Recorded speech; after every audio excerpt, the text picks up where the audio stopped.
በተለይ ከ97 ምርጫ በኋላ ኢህአዴግ በቲፒኤልኤፍ የሚመራው ኃይለኛ አምባገነን በሆነበት ሰዓት በትጥቅ ትግል ካልሆነ ኢትዮጵያ ውስጥ ለውጥ ማምጣት አይቻልም ብለው እነ ፕሮፌሰር ጫካ ባወረዱበት ሰዓት ድምጻችን ይሰማ የሚል ዝምታ ያለው ግን ከአጽናፈ አጽናፍ የሚሰማ ድምጽ ይዘው የታሰሩት የኢህአዴግን መንግስት የነቀነቁት ሞገሱን የሰበሩት ኋላ ለተከተለው ለወጣቶች መንገድ የከፈቱት ኡስታዞች ናቸው እና አህመድን ጀበል እና ኡስታዝ አቡበከር ዋጋ ይከፈሉ። ይሄ አሁን ምድረ ስደተኛ በሆነበት ጊዜ ማለት እነ ድብኝቱ ምድረ ስደተኛ ሐቅ መናገር ተገቢ ሐቅ ለምናገር ሐቅ ይወጣልታል። እኔ ሐቅ እናገራለሁ ባመኑበት ለህዝበ ሙስሊሙ የማይሆን ስርዓት ነው በሆኑበት ጊዜ አገራቸው ቁጭ ብለው የእስርም ይሁን የሞትንም ጽዋ ለመጎንጨት በፈገግታ እጃቸውን ለካቴና ገላቸውን ለብጫ ጨርቅ አሳልፈው የሰጡ ጀግና ኡስታዞች ናቸው። እንዳንተ ሆዳቸው እስክንረት ሄደው ያን የሆላንድ ላም ወተት የጨረሱ አይደለም። ሂሳብ እናወራድ ከተባለ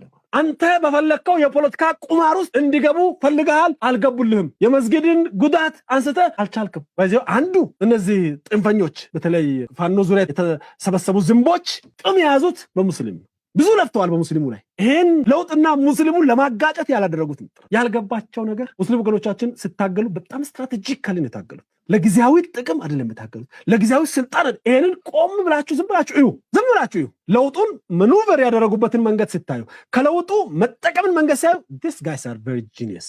ሩጫቸው እዚህ ተቃጠለ እዚህ ፈረሰ አይደለም። ህገ መንግስቱ ስሩ ምን ይያለ ነው? ህገ መንግስቱ ኢኮኖሚው ላይ እንዴት ነው አስተውላችኋል? ይሄ ዛሬ ብታፈርስ ነገ ትገነባለህ። መስጊድ ቢፈርስ መስጊድ ይሰራ። መስጊድን በማፍረስ አይደለም እስላምን በመግደል እንኳን ሃይማኖቱን አታቆም አይደለም መስጊድ ማፍረስ። they know that በዛ ደግሞ የደለበ ልምድ አላቸው። በዓለም ደረጃም በሀገር ደረጃም ቀላል ባል ተጽዕኖ ሲደርስ አልነበረም። እንደው አንወሻሽ ከተባለ ትኩረታቸውን ስታዩ እያንዳንዱ እየተፈጠረ የሆነች ቦታ ስለተቃጠለች አይደለም ችግራቸው። ንምሮድ ሀዲያ ገረድ አይደለም። ሀዲያ ሙስሊሙን ተረስተሃል። አንዳንዶች ስለ ሙስሊም ስናወራ ስለ ባዕድ ነገር የምናወራ ይመስላቸዋል፣ ወይ ደግሞ ለሌላ ሃይማኖት እንትን ለማለት የማናውቀው አይደለም። እስልምና ለእኔ አይደንቲቲም ነው። ከአያቴ ወደዛ እስልምና ነው የማውቀው። ለዚህ ነው ባዕድ አድርጎ ሲያስቡ እስላምን ባዕድ ካርክ ሀዲያ አውቶማቲካሊ ባዕድ ነው የምንለው። በሱልጣነት የሚተዳደር ህዝብ ነበረ ነው። ዝም ብሎ በስመስበብ ብሎ የምንሰማው አይደለም። ቤተሰብ ነው። እኔ በሃይማኖቱ ባልወለድ በሃይማኖቱ ባላድግ ደሜ ደም ዘሬ በሙሉ በዛ ሃይማኖት ያለፈ ነው። ሰው ለራሴ ብዬ የምናገረው ነገር ነው። እኔ ለዚህ ነው እምረዳ ይመስለኛል የነሱን አካሄድ ሳይ። በተለይ አዲስ አበባ አካባቢ የነበረው የጅምላ የመስጊድ መፍረስ ጊዜ የነበረው እንቅስቃሴ አስፈሪ ነው የነበረው። ያን እንቅስቃሴ ማኔጅ ያደረጉበት መንገድ ከጊዜያዊ ድል ይልቅ ጦርነቱን ማሸነፉ ላይ ነው ትኩረት ያደረጉት። they are very successful። በኢትዮጵያ አዋጅ ዛሬ መጅሊስና ኦርቶዶክስ ቤተክርስቲያን እኩል ናቸው፣ አቻ ናቸው። done for በቃ ለዘላለም ኢትዮጵያ ምድር ላይ እስካለች ከዚህ በኋላ መለየት አይቻልም። አንዱን ካንዱ ከፍ ማድረግ አይቻልም። that's very successful። ብዙ 10 ዓመታትን የፈጀ ትውልዶችን የፈጀ አሁን ለሙስሊሙ አያስቡም በሚሉ ኡስታዞች መስዋዕትነት የተገኘ ነው። ለዚህ ነው ይሄን ለውጥ የሚደግፉትም የሚጠብቁት። ሌላ ብልጽግና ስሙ ደስ ስላላቸው አይደለም። በእኔ መረዳት ማለት አብይ ስሙ አብይ አህመድ ስለሆነም አይደለም። በህግ ደረጃ መሰረታዊ ችግር ከተፈታ ሌላው ቀላል ነው የሚሆነው። ማንም መጣ ሄደ እንደፈለገ እንዳያደርግ መሰረት ኢትዮጵያ ውስጥ ኦርቶዶክስ ተዋህዶ ብቻ ነበር በህግ እውቅና የነበራት በየአመቱ ወረቀት ማደስ የማይጠበቅባት። አሁን ላይ ሙስሊምም በየአመቱ መጅሊሱ በየአመቱ ወረቀት የመጣ ከመንግስት አያደስም፣ በአዋጅ ተቋቁሟል፣ አለቀ። ይሄን ደግሞ እኩልነት እናምጣ ብለን አይደለም፣ በትግላቸው ነው ያመጡት። በትግላቸው ተሰደው አይደለም ያመጡት፣ ይሄን ተሟግተው ነው ያመጡት። በኢትዮጵያ ውስጥ እኮ የእስላም ባንኩ አይፈቀድም ነበር አይደል? ወደ ቅርብ ጊዜ አካባቢ ነው ንግድ ባንኮች ያለ ወለድ ማበደርን የጀመሩት። አይታችኋል? አሁን የሙስሊም ባንኮችን በዛት ይሄ ከላይ ማየው ነው። ሌሎችንም ኢፍጣርን አስቡ፣ የጎዳና ላይ ኢፍጣር ከዛ የምታሰብ ነበር እንደ ቤተሰብ ኢፍጣር በቤተ መንግስት የምታሰብ ነበር። እነዚህ ነገሮች ኢቨንት የሚመስላችሁ ከሆነ ሙስሊሙ እንደዛ አይደለም የሚወስደው። ዛሬ የሚደረገው ነገር ባህል ነው፣ አዋጅ ነው፣ ህግ ነው። መስቀል በአደባባይ ማክበር አሁን በዓል አይደለም፣ ሌላ አይደንቲቲ ነው። አይቆረቁርም አይደል? ከትንሽ ጊዜ በኋላ ትለምደዋለህ። ኢፍጣር በአደባባይ ሲከበር ትለምደዋለህ። በቃ በእንደዚህ ነው። በዚህ ዘመን ሊቆረቁር ይችላል፣ በዚህ ዘመን ሊደብር ይችላል። ካህናት ቤተ መንግስት ሲገቡ አይቆረቁርም አይደል? ዝም ብሎ የመጣ አይደለም እኮ ለመድከው። ከትንሽ ዓመት በኋላ ሼሆች ቤተ መንግስት ገብተው ዱዓ ሲያደርጉ አይቆረቁርም። ለምን? ምድራቸው፣ ቤታቸው፣ ስልጣናቸው እነሱ ነው። አሁን አብይ አህመድ የሚለውን እየተለማመድክ ነው አይደል? አህመድ ራሱ ሲገዛ ትለማመዳለህ። እሱ ኦኬ ቻለው። ወይንም እንደዚህ አይነት ቢግ ፒክቸር አይተው የሚሰሩትን ሰዎች ምን ለማን እንደሆነ ምክር አስተማረች ነው። እንደው አንዳንዱ ነገር ብንዘል ይሻላል፣ አንዳንዱ ነገር ብንዘል ይሻላል። የፈለገ የሙስሊም ዘመድ ይኑረኝ ከአያቴ በፊት ሁሉ ነገር ሙስሊም ይሁን ከኡስታዝ ያሲን በላይ ስለ ሙስሊም ማንኝ ነኝ ቢከራከሩ ምን አውቄ?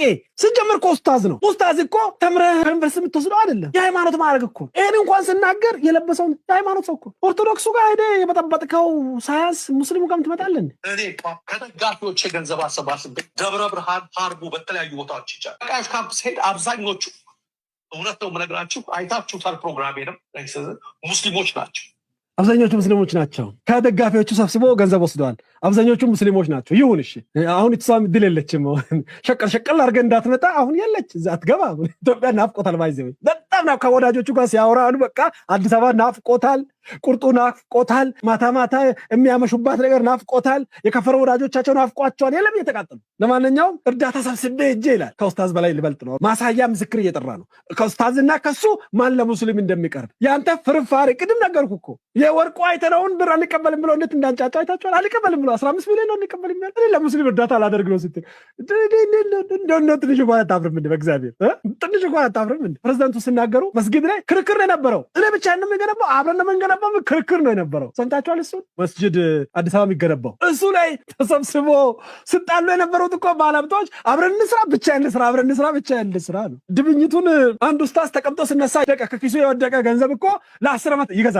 አሁን ከኡስታዝ ያሲን ኪስ የረሳት ገንዘብ ልብስ ስታጠብ ቢወጣ ድብኝቱን እኔ ለ10 ዓመት ገዛዋለሁ። ይሄን ቆርጣችሁን ለኡስታዝ ያሲን ላኩ። ይሄኔ እኮ 1 ሚሊዮንም አይሞላም የሰውዬ ከደጋፊ ሰብስቦ የወሰደው። ግማሹን ተጠቅሞት፣ ግማሹን ልጆቹን አስተምሮ፣ ግማሹን አዲስ መኪና ነው የገዛው ገዝቶት፣ ግማሹን ትራንስፖርት አድርጎ፣ ግማሹን መደነሻ አድርጎ የቀረውን የጣለው ለዛውም ሙስሊሞች አሉበት ነው። ለሙስሊሙም አይደለም። አሁን እሱ በገንዘብ ሙስሊም እርድቻለሁ ለማለት ኡስታዝ እባክህ ከዛኛው ሰኞ ከምትለብሰው ጃኬት ኪስ በቀኝ በኩል የወደቀውን እንትን ጣልለትና ከዚህ በኋላ አያውራ። ስለዚህ አለሙዲንን ረዳው እንደማለት እኮ ነው የሚቆጠረው። እስቲ ወጣ ብላችሁ ፋብሪካዎች እነማን ናቸው? ይኸው ዝም ብላችሁ ወሬ አታብዙ።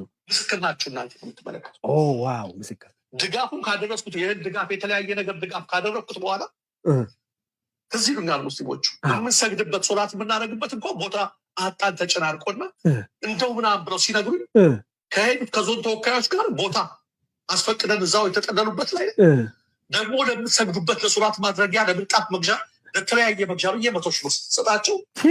አትረባም 100 ሺህ ብር ነው ሁሉም ያስወራው ለሶላት ቦታ ለምንጣፉ ለምናምን ብዬ 100 ሺህ ሙስሊም ጋር ስትሄድ እንዲህ ስንጀረው ነው እንዴ? ምንድን ነው ደግሞ 100 ሺህ ታወራለህ እንዴ? 100 ሺህ ሰጥተህ 100 ጊዜ አታወራ። ይበቃል። በቃ አልቋል። የ100 ሺህ አያዋጣም። ቤተሰብ 100 ሺህ ሰጥተህ ያለ ማውራት ይፈቀዳል? ቴሌራሱ ይፈቅዳል? 100 ሺህ ብር ካርድ ሞልተህ ይሄን ያህል ልትጮህ ይፈቅዳል? ፍሬወት ትፈቅዳለች? በ100 ሺህ ብር ይሄን ያህል ልትቀደድ አይፈቅድም። አሁን በተጨመረው ታሪፍ መሰረት 100 ሺህ አንሊሚትድ ዳታ ራሱ በዚህ ያህል እንድታወራ አይፈቀድልም። ባይ አንሊሚትድ ዳታ ታገኝ ይሆናል እንጂ አንሊሚትድ ኮል አታገኝም። የመረቁ ይመረቃል። ምን አሉ እያለቅ ምን አሉ እና ሲኑሩ አይተናቸው አናውቅም። ዋው እኛ ለሙስሊም ስንደርሳል፣ ለሙስሊም መስገጃ ቦታ ስንሰጣል፣ ስናስፈቅድ፣ መስገጃ ምንጣፍ ስንገዛ ይሄን እንደው አብሬ ስንሰግድ እንዳይል ብዬ ነበር። እስካሁን አላለም። ደግነቱ እና ኡስታዝ የት ነበሩ? እነሱ እንዳደረኩ እንደገና ኦርቶዶክሳውያን ነበሩ። ተመሳሳይ ትንሽ ቤተክርስቲያን ነገር ሰጥተው ነበር። እነሱ ለእነሱ 100 ሺህ ብር እንደዚህ። ዋው አንበሳለ 200 ሺህ ብር አወጣ ማለት ሀብታም ከሆኑ ቀርም ካልቀረመ እንዳንተ ነው። በስመ አብ እና ያሲኑሩ ተውት፣ ድጋፍ ማድረግ ነው አይደለም። ስለነሱ ለምን ይፈናቀላሉ ብለዋል። ተናግረዋል። አንተ ስለምታፈናቅላቸው ነው። ተንኮል ስለሚገባቸው ነው። እንዳንተ በሆድ ስለማይገዙ ነው። አፈናቃዩ ያውቃሉ፣ የሚያፈናቅልበትን ምክንያት ያውቃሉ። እንዳንተ ለአፍንጫ ስር አይደለም ትግላቸው ለሰማይ የከበደ ነው። ትግላቸው ከጥንት እየተዋረደ የመጣውን የተከማቸ ቅድም ቲፔልፎች ውዝፍ ችግር ለመፍታት ነው። ትግላቸው ለራሳቸው ብቻ አይደለም፣ በእርግጠኝነት ትግላቸው ለሚመጣው ትውልድ ነው። ትግላቸው ለዛሬ 10 ዓመት፣ ለዛሬ 20 ዓመት፣ ለዛሬ 100 ዓመት ነው። ይሄ ማይገባ ከሆነ አንተ ስለማትችል ነው። ለ100 ዓመት እየታገለ ያለን ሰው ዛሬ አፈናቅለ እዚህ ጋር አፈር እየጫርክ ቆይ ብትለው አይሰማም። ምክንያቱም ጭንቅላቱ እንዳንተ የዕለት ዕለቷን ላፍ እያደረገ ቦርጫም አይሆንም። እየሰገደ እየሰራ የልጅ ልጁ ምን አይነት ሀገር እንድትረከብ ይሰራል። ከገባ አንተም እንደሱ ስራ፣ ካልገባ የተሰጠን መረቅ ጠጣ። እነሱ ያኔ ለነፃነታችን ለመብታችን ነው የምንታገለው ብለው በእስር ቤት ሲማቅቁ ፊት ለፊት ወጥቶ የተጋፈጠው ስለ ሁሉ ነፃነት ሸመንደፈር እያለ ሸመንደፈር አዛን አለች ምድር ልትነጋ በትር አዛን እናንተ ዘፈኑ ሸምዶ የለም እንዴ? ሊድ ሸመንደፈር ንሳፈር ባቡር ትግል እስላም ክርስቲያኑ አንድ ሆነ ጾማቸው ወደ አምላክ ለመሄድ ማንፈነገራቸው ለካሱም ትግል ነው። እናንተ ፍቅር መስሎኛል እኮ አንቺ ሀገር ሻረር ቁልቢ ምናምን ነይ ከቤት ገቢ እንደው ሙስሊሞች አይወዱትም። እቺ ዘፈን እንደው እንደዚህ ቁልቢ ወይ ሃይማኖት ብዙም አይወዱትም። እንደው ምንድነው እንደዚህ በበዛ እህቶቻችን እያሉ ምንድነው ከዚህ ምታምታታው ነው የሚሉት መስለኝ። ዝም ብዬ ሳስበው የነገረኝ ሙስሊም የለም፣ ግን እሱ የፍቅር ነው መሰለኝ። ለካ ቴዲ ፊት ለፊት እየተጋፈጠ ነው። ታዲያ የቱ ነው በጣም ታጋይ? እየታሰረ ነው የዘፈነ ሃይማኖት አለያይም እያለ አንድነትን በማድረግ በመጋፈጡ 2 ዓመት የውሸት ክስ የተፈጠረበት እነሱን ያሰራቸውን ስርዓት መጋ ለካ ለሙስሊም ነው። እኔ እኮ መኪና ገጭቶ መስሎኝ ነበር። ለካ ቴዶ ለሙስሊም ነፃነት ስለታገለ ነው። ለዛ ነው ቶሪካ በሚለው ላይ አይታችሁ ከሆነ መስቀሉ አናት ላይ የሆነች ክብ ነገር እሷን ለኮፍያ አስቦ እኮ ነው። አንገቱ ላይ ራሱ እኮ መስቀል ብቻ ለሚያንጠለጥለው እኮ አታዩም እንጂ እኮ ምስጢራዊ ኮፍያ አለች እኮ። ሁሌም ለነፃነት ነው የቆመው። አንድ ቃል ተንፍሰው የማያውቁ ደግሞ እኮ ምን አገባው እሱ። እሱማ መች ዳስ ጥሏል።